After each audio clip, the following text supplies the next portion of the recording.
हम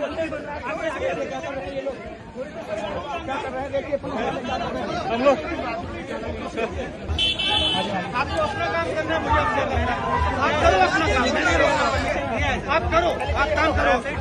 रोको, स्टॉप में। आप मजाक कर रहे हो हमसे। पहले आपने गेट रोका।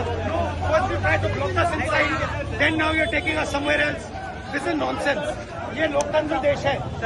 ये मतलब ये कोई डिक्टेटरशिप नहीं है।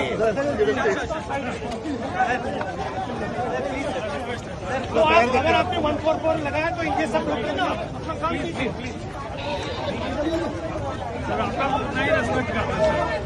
वो तो है, मैं भी आपका बहुत रिस्पेक्ट करता हूँ, बट ये लोकतंत्र है। जी जी सर, ये डिक्टेटरशिप नहीं है। मैंने कमिटमेंट दी है लड़कों की, मैं आ रहा हूँ।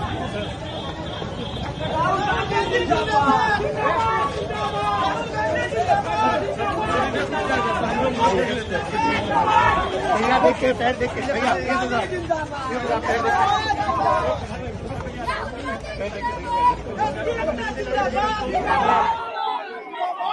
SC ST अति पिछड़ा हॉस्टल्स में जाने की कोशिश कर रहा था, आपसे बात करने की कोशिश कर रहा था, और यहाँ पे सरकार ने रोक रखा है। ये देखिए सामने क्या तमाशा हो रहा है। गेट खोलिए, गेट खोलिए, पहले राहुल जी को बाहर निकालने दीजिए। वहाँ नहीं जाने, हम और कहीं जाने। हिंदुस्तान में लोकतंत्र नहीं है, सरकार मुझे अंदर नहीं जाने दे रही है। मैं सिर्फ 3 सवाल पूछ रहा हूँ। हम चाहते हैं कि शिक्षा में सरकार पैसा डाले, 50% की जो दीवार है रिजर्वेशन वाली उसे तोड़ा जाए, जो प्राइवेट एजुकेशन इंस्टीट्यूशंस में रिजर्वेशन हो, ये चीजें हम चाहते हैं।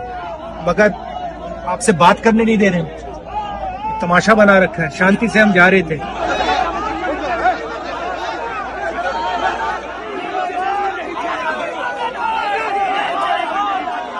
चाहते हैं कि मैं आपसे ना मिलूं, आपकी जो मांगे हैं वो ना उठाऊं, मगर रोका नहीं जा सकता।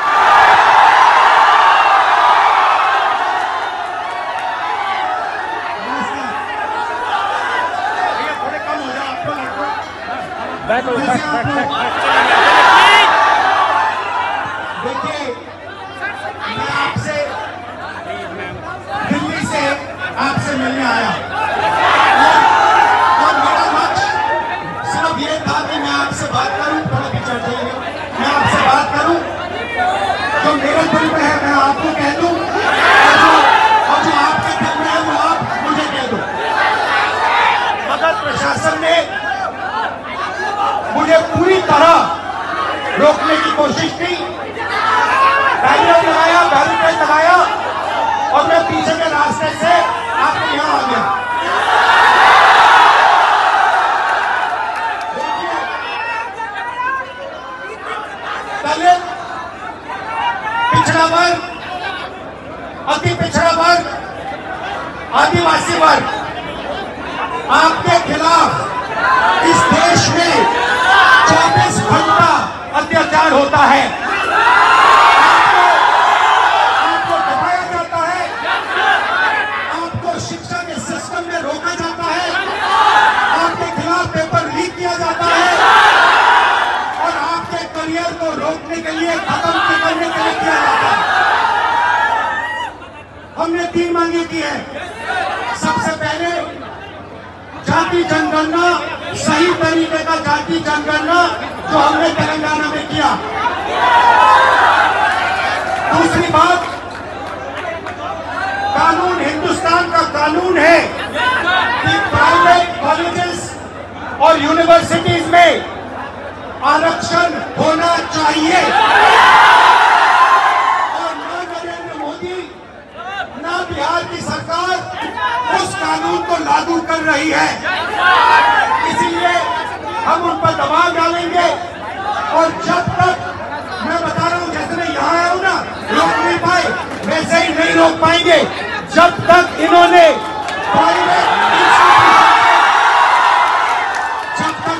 प्राइवेट इंस्टीट्यूशन में रिजर्वेशन नहीं किया, तब तक हम आगे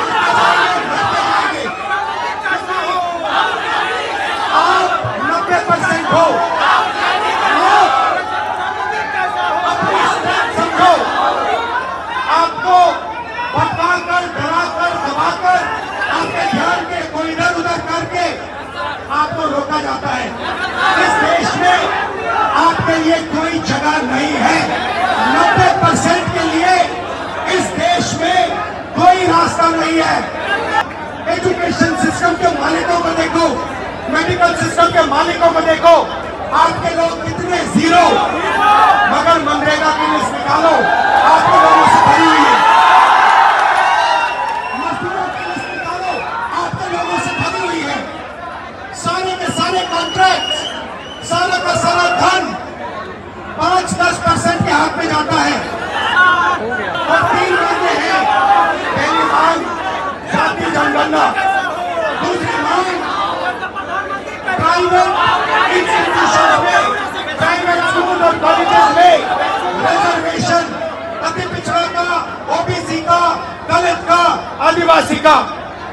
तीसरी बात SC ST सब प्लान, जो आपका पैसा है, जो आपको नहीं दिया जाता है, आपको वो दिया जाना चाहिए। ये 3 चीजें कहने में आपसे आया था। ये बात समझिए, आप एक बात समझिए, बिहार की पुलिस ने अभी मुझे रोकने की कोशिश की, रोक नहीं पाई। पता है क्यों नहीं रोक पाई? नहीं, इसलिए नहीं रोक पाई क्योंकि आपकी शक्ति मेरे पीछे है। आपकी शक्ति मेरे पीछे है, इसलिए कोई दुनिया की कोई शक्ति उसको रोक नहीं सकती है। हमने कहा, हमने नरेंद्र मोदी से कहा, पार्लियामेंट में कहा, तुम्हें जाति जनगणना करना पड़ेगा। हमने उससे कहा कि तुम्हें संविधान को यहां माथे पर लगाना पड़ेगा। नरेंद्र मोदी जी ने आपके दबाव से डर कर जाति जनगणना हिंदुस्तान में घोषित किया। और जो 90% हिंदुस्तान की गरीब आबादी है, अति पिछड़ा, दलित, आदिवासी, माइनॉरिटी, ये इन सब के खिलाफ है। ये अडानी अंबानी सरकार है, ये आपकी सरकार नहीं है। आपने इतने प्यार से मेरी बात सुनी, इसके लिए आप सबको दिल से बहुत बहुत धन्यवाद। मैं जानता हूँ SC ST अति पिछड़ा हॉस्टल में क्या होता है। मैं आपको गारंटी देता हूँ, जैसे ही हिंदुस्तान में सरकार आएगी, जैसे ही बिहार में हमारी सरकार आएगी, हम ये सारा का सारा बदल